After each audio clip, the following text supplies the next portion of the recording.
Corona काल की सैकड़ों भयावह तस्वीरें हमने दिखाई हैं। ऑक्सीजन, बेड, अस्पताल की कमी तो फिर भी समझ आती है, लेकिन ये कल्पना से परे है कि मरने के बाद भी लोगों को अब मोक्ष का इंतजार करना पड़ रहा है। यूपी के फिरोजाबाद मुक्तिधाम में एक दो नहीं बल्कि 250 अस्थियों के कलश को अपनों का इंतजार। मिट्टी के इन कलशों में अपने बंद हैं, इस कैद से जिन्हें आजाद कराने की जल्दी अपनों को भी नहीं है। मिट्टी में मिल चुके इन ज्यादातर लोगों की खता सिर्फ इतनी है कि इन्होंने कोरोना संक्रमण की वजह से बेवक्त दुनिया को अलविदा कह दिया। जब तक जीवित थे तब तक अपनों ने उन्हें बचाने में कोई कोर कसर नहीं छोड़ी, लेकिन जब दाह संस्कार की नौबत आ गई तो उसके बाद परिजन इन्हें भूल ही गए।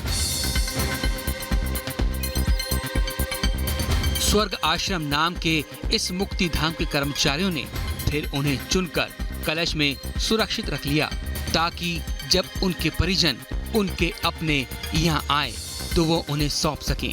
लेकिन देखते देखते यहाँ पिछले कुछ महीनों में ही 250 लोगों की अस्थियां जमा हो गईं। हालांकि अब मुक्ति धाम से जुड़ा प्रबंधन खुद ही इनको मोक्ष दिलवाने की तैयारी कर रहा है। समिति के लोगों ने उनके परिवारों को कई बार फोन भी किए, वो लोग समय डालते रहते हैं लेकिन वहाँ पे विसर्जन के लिए नहीं आते हैं। हम उन सब लोगों की अस्थियों का स्वयं विसर्जन गंगा नदी में जाकर करवाएंगे। जबकि किसी मृतक की अस्थियों का विसर्जन हिंदू रीति रिवाज के हिसाब से त्रयोदशी संस्कार से पहले किया जाना चाहिए, लेकिन ऐसा हो नहीं सका, जिसकी वजह से यहाँ रखी सैकड़ों अस्थियों को अब भी अपनों की आस है। Bureau report, Republic Bharat. Uttar Pradesh की प्रयागराज में गंगा किनारे हजारों शवों को रेत में दफना दिया गया है। बताया जा रहा है कि ऐसे लोगों के शव हैं जिनके घर वालों के पास अंतिम संस्कार करने के लिए पैसे नहीं थे। दिल को चीर कर रख देने वाली ये तस्वीरें उन बदनसीबों की हैं जिन्हें प्रयागराज की पावन धरती भी मोक्ष नहीं दे सकी। ये इनकी किस्मत का दोष है या फिर सुस्त सिस्टम की चुस्त सरकारों की लापरवाही। इनकी किस्मत में तो ये भी नहीं लिखा है कि इनकी कोई पहचान कर सके। बिना नाम और शिनाख्त वाले ये शव गंगा की गोद में अब अपना रोना भी नहीं रो सकते।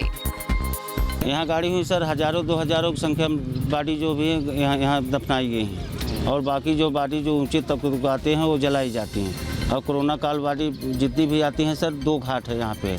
एक जो कोरोना वाली बॉडी यहाँ आती हैं सर, वहाँ पे जलाई जाती हैं, और जो ऐसे जो निगेटिव रहती हैं वो इस घाट पे जलाई जाती हैं। प्रयागराज के फाफामऊ शमशान घाट पर दिखाई दे रहे ये शव तो सिर्फ एक वानगी भर है। इनके अलावा यहाँ हजारों शव यूं ही दफना दिए गए।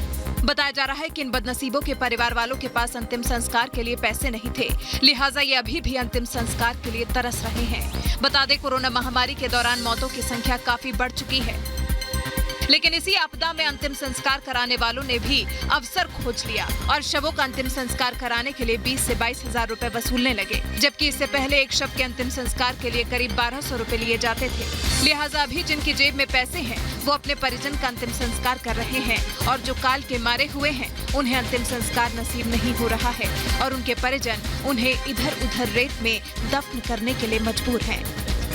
हालांकि चुस्त सरकार के सुस्त प्रशासन का दावा है कि वो कोरोना से हुई मौतों का अंतिम संस्कार मुफ्त में करवा रहे हैं, लेकिन हकीकत इनके दावों से कोसों दूर इसी रेत में दफन है।